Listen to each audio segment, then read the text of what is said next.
Hello friends, welcome back to channel. कैसे हैं आप सब दोस्तों? क्या आप जानते हैं कि अप्रैल 2024 में मिड कैप फंड्स ने अराउंड 1793 करोड़ के इनफ्लोज अट्रैक्ट किए हैं। मिड कैप फंड्स के कंबाइंड एसेट्स अंडर मैनेजमेंट अब रुपीज 3,16,223 करोड़ हो चुके हैं। अब mid cap funds long term में वेल्थ क्रिएशन का पोटेंशियल रखते हैं, लेकिन वो एक वॉलेटाइल इन्वेस्टमेंट भी हो सकते हैं, स्पेशली लार्ज कैप फंड्स के कंपैरिजन में। सेबी ने रिसेंटली स्मॉल कैप और मिड कैप स्टॉक्स में ओवर वैल्यूएशन के कंसर्न्स एक्सप्रेस किए हैं। इसलिए एम्फी ने म्यूचुअल फंड्स को अपने स्मॉल कैप और मिड कैप फंड्स के ऊपर स्ट्रेस टेस्ट करने को कहा और हर 15 दिन में अपने और एम्फी के वेबसाइट पर रिजल्ट्स पब्लिश करने को कहा। तो चलिए अब देखते हैं अप्रैल 2024 के mid cap mutual fund schemes के latest stress test results. Stress tests आपको दिखाते हैं कि कितने दिन लगेंगे मिड कैप फंड्स को अपने पोर्टफोलियो की 25% और 50% होल्डिंग्स को लिक्विडेट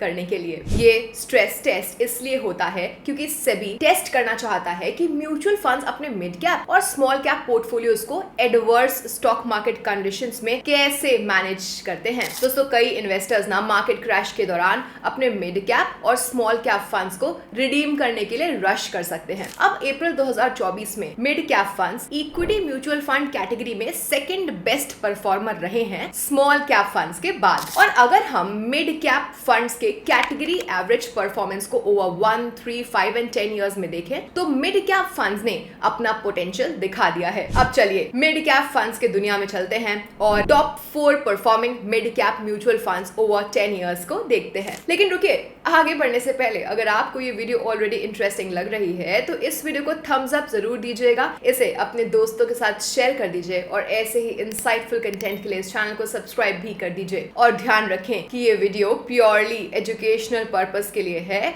और इसे किसी भी तरीके का फाइनेंशियल एडवाइस या फिर रिकमेंडेशन की तरह ना लिया जाए।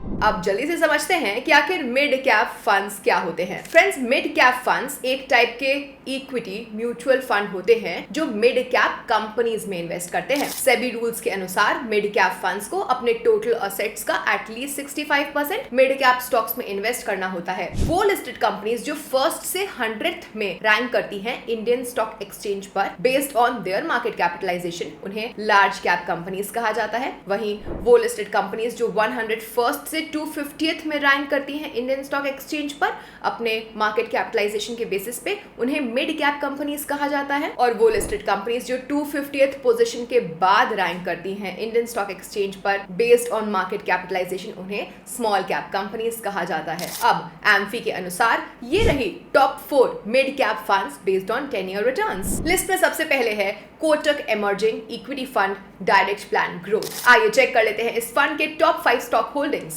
सबसे पहले आता है Cummins India limited at 4.5%, solar industries India limited at 4.32%, supreme industries limited at 4.31%, Schaeffler India limited at 3.22% और भारत इलेक्ट्रॉनिक्स एट 3.02% फंड के पोर्टफोलियो का। अब टॉप 5 सेक्टर्स को देख लेते हैं। तो सबसे पहले है auto components at 13.68%, industrial products at 13.45%, consumer durables at 11.86%, finance 7.47% और केमिकल्स एंड पेट्रोकेमिकल्स एट 7.06%। अब हम बात करने वाले हैं बेंचमार्क के अगेंस्ट इसके रिटर्न्स के कंपैरिजन की। तो Kotak emerging equity fund direct plan growth ने अपने बेंचमार्क को 7 एंड 10 इयर्स में आउट परफॉर्म कर दिया है, लेकिन 1, 3 एंड 5 इयर्स में अपने बेंचमार्क को बीट नहीं कर पाया है। अब देखते हैं इस फंड के क्रिटिकल रेशियोज को। दोस्तों, सबसे पहला स्टैंडर्ड डेविएशन। तो स्टैंडर्ड डेविएशन ना मेजर करता है टोटल रिस्क एक फंड के पोर्टफोलियो का क्या है, और ये एक कॉम्प्रिहेंसिव टूल है रिस्क को एसेस करने का। ये हमें बताता है कि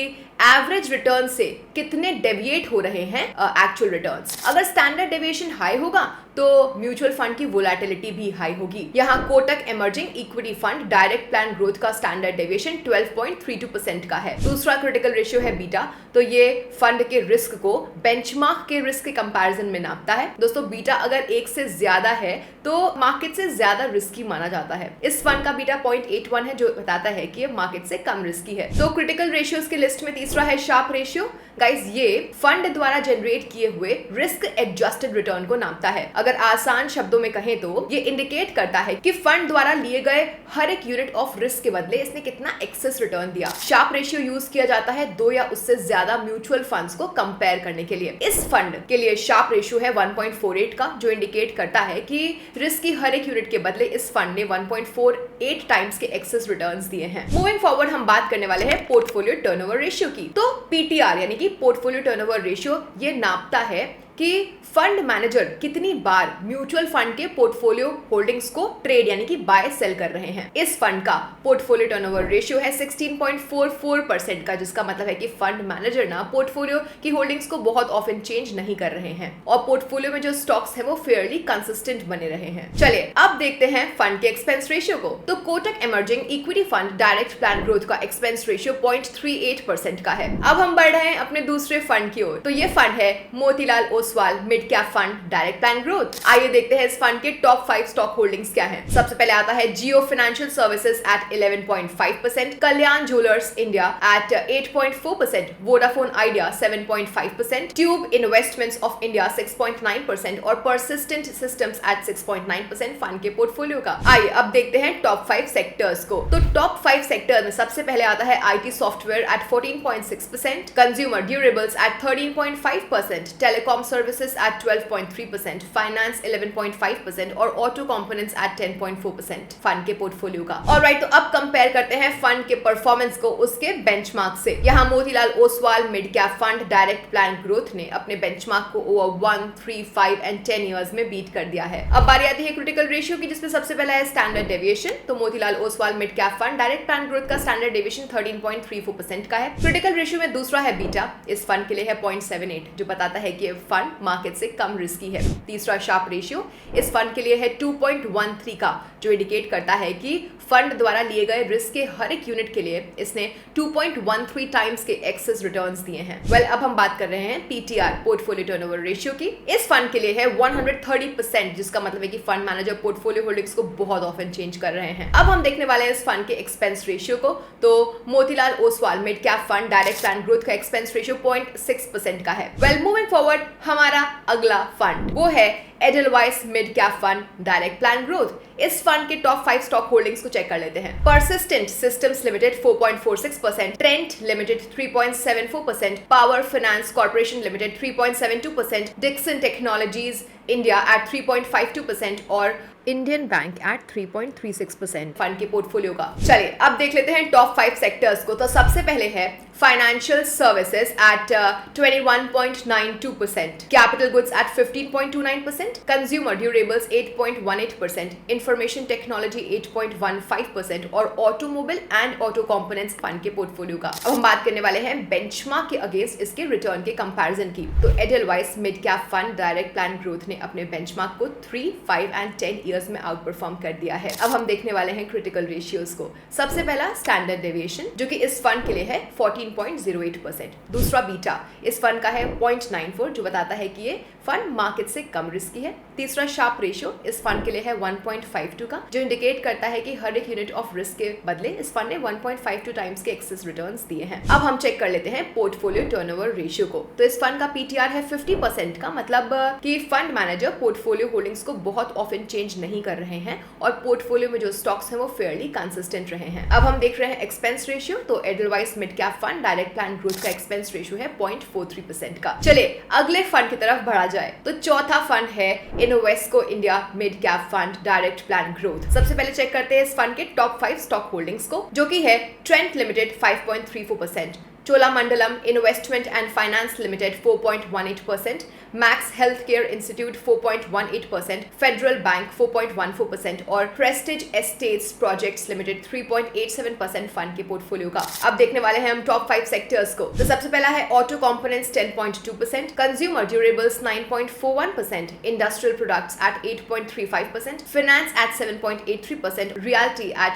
7.08%। अब बात करते हैं बेंचमार्क के अगेंस्ट इसके रिटर्न्स के कंपैरिजन कंपैरिजन की तो Invesco India mid cap fund direct plan growth ने अपने बेंचमार्क को 7 एंड 10 इयर्स में आउट परफॉर्म कर दिया है, लेकिन 1, 3 एंड 5 इयर्स में अपने बेंचमार्क को बीट नहीं कर पाया है। वेल, अब बारी आती है क्रिटिकल रेशियोज की, जिसमें सबसे पहला है standard deviation. Invesco India mid cap fund direct plan growth का स्टैंडर्ड डेविएशन 13.63% है। बीटा ये है 0.91 जो बताता है कि ये मार्केट से कम रिस्की है। तीसरा शार्प रेशियो इस फंड के लिए 1.45 है, जो इंडिकेट करता है कि हर एक यूनिट ऑफ रिस्क के बदले इस फंड ने 1.45 टाइम्स के एक्सेस रिटर्न्स दिए हैं। वेल, अब चेक करते हैं हम इस फंड के पोर्टफोलियो टर्नओवर रेशियो को। इस फंड का पीटीआर है 85% का, जो इंडिकेट करता है कि फंड मैनेजर पोर्टफोलियो होल्डिंग्स को बहुत ऑफन चेंज कर रहे हैं। वेल, अब आखिर में आता है एक्सपेंस रेशियो। चलिए देखते हैं। तो expense ratio Invesco India mid cap fund direct plan growth का है 0.61%। वेल दोस्तों, अब हम वीडियो के एंड पे आ चुके हैं। याद रखें कि mid cap funds large cap funds के कंपैरिजन में ज्यादा वॉलेटाइल हो सकते हैं, क्योंकि वो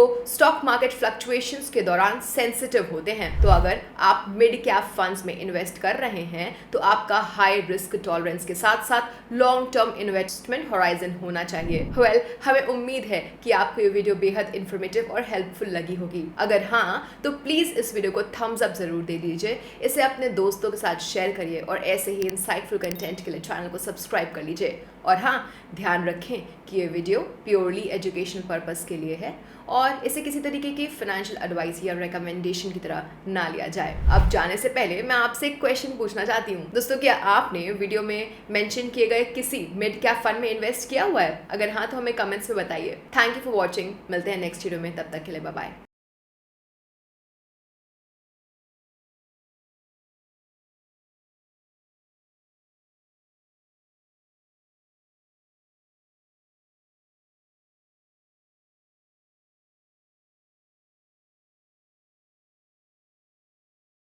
Mutual fund investments are subject to market risks. Read all scheme-related documents carefully.